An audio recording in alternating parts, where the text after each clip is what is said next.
Therefore, any statement that we know about our existence, what we are, is a hypothesis. And not a very good hypothesis because we have really no basis for making the hypothesis. So usually we say, oh, thoughts came to you from memory. But there are things which have nothing to do with memory. You have never had the memory on something or the other which did not happen. So we have to suspect that we don't really know very much about ourselves.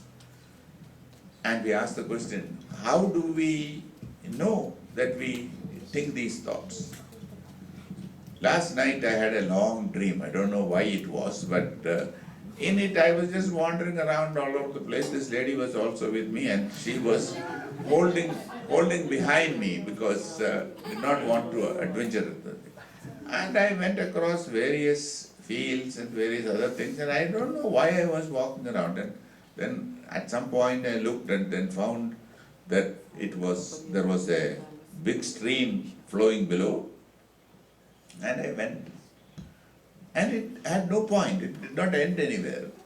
And I am still awake and talking to you. But the question is that this dream, or this sequence of thoughts, they were very real thoughts. I can give you more details about it, but I don't think you are interested in those things. But it is not that I am not awake and not. Even if I were awake and telling, I could not tell it any more clearly. So we suspect that we are the same persons in our sleep as we are when we are awake. What about the times when you are not dreaming and you are not sleeping and you are not awake? Then you say, I slept very well this morning. The last hour of the sleep was very good. I did not have a dream. I did not bother about anything. I did not even think about getting up. And then suddenly I was awake. So we say that we are all these three people. Question is that all that we are? Where do these three people come from? Is it from this body that the person came? Not really. The body is not that smart. And the mind, I know all the things about the mind, and usually it is rather prosaic. I would not say stupid, but not very gifted. So the thoughts come from some place where I don't know where it's come from. Question is, what happened to that particular person when he was deep in sleep and not dreaming and not waking up, not worrying about things? We still say, yeah, I woke up. I had good sleep and I woke up. Question is, I say that I am the same person, but obviously I was not the same person because when I was sleeping, I had no idea about what was going on. And when I was dreaming, I was so busy wandering around the place that I did not know why I was doing it. I was reassured that my wife was behind me, as usual, but making sure that I don't do anything very silly. So there is something which sort of guides us through these things, and our existence is not the waking, not even the dreaming, which is sometimes very interesting, or the deep sleep when it was very pleasant, but you had nothing to brag about, except to say, I slept well. So, who am I? Either these three people, waking, dreaming, or non-dreaming sleep. I am none of these people because these are all transient states. When I was awake, I was not asleep. When I was asleep, I was not awake. And when I was not dreaming, where is the dreamer? Dreamer is gone. And if I look for the place where I wandered around and look for the pool below the hill, I don't see it. I don't even want to look for it because I know it is not there. Yet it was very real. It was directly experienced. So it is something that we experience which we can vouch for. It's no use for somebody to tell me that you must have been this because such and such an author has talked about it, or so and so had preached the thing, or he wrote this beautiful book which said all these things. But none of those explain to you who you are. So, one of the things that some of our ancients did was to think about this problem more clearly and then say that in fact there is one more step. And that's a step when you are not dreaming, not sleeping, not awake, but you were.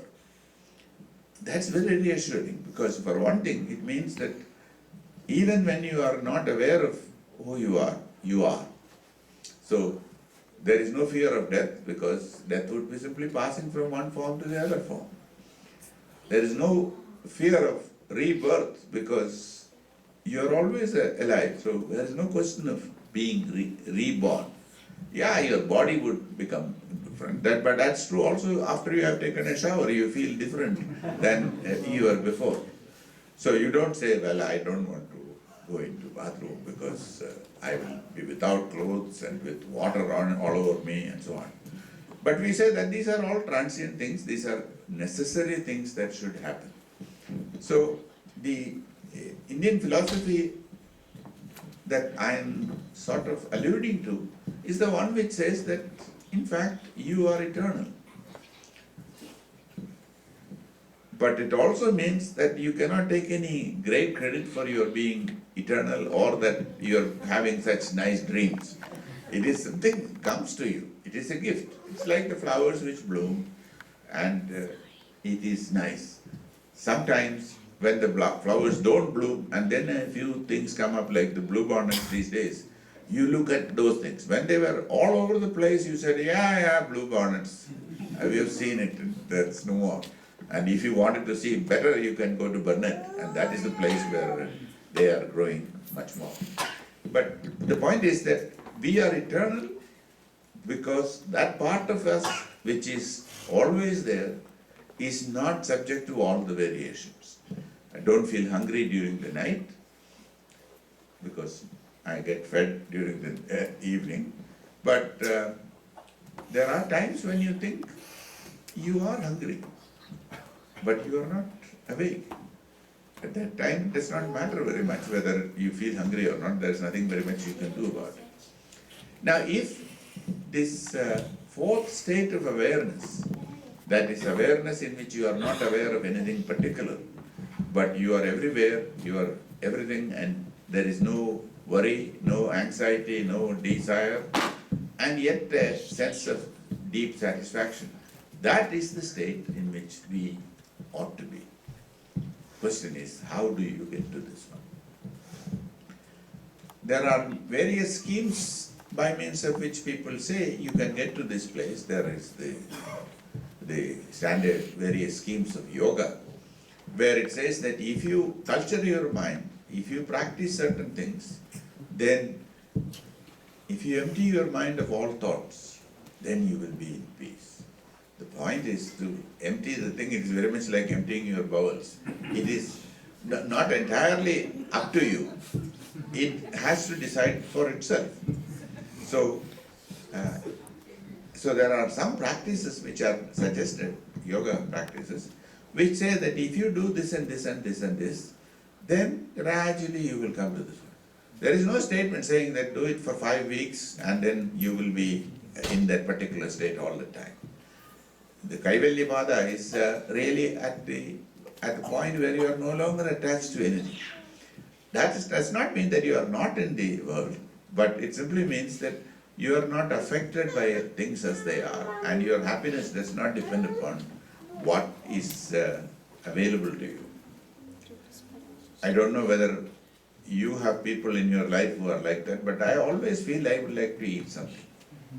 It doesn't matter, it does not have to be very big, but I would like to experience something. But clearly, if I am very much at ease, I should not ask for it. In fact, all last night after I went to bed, I didn't eat anything because there was no need for the thing. Now, if there was a meal prepared and it was available to you during the dream, I would have thoroughly enjoyed it.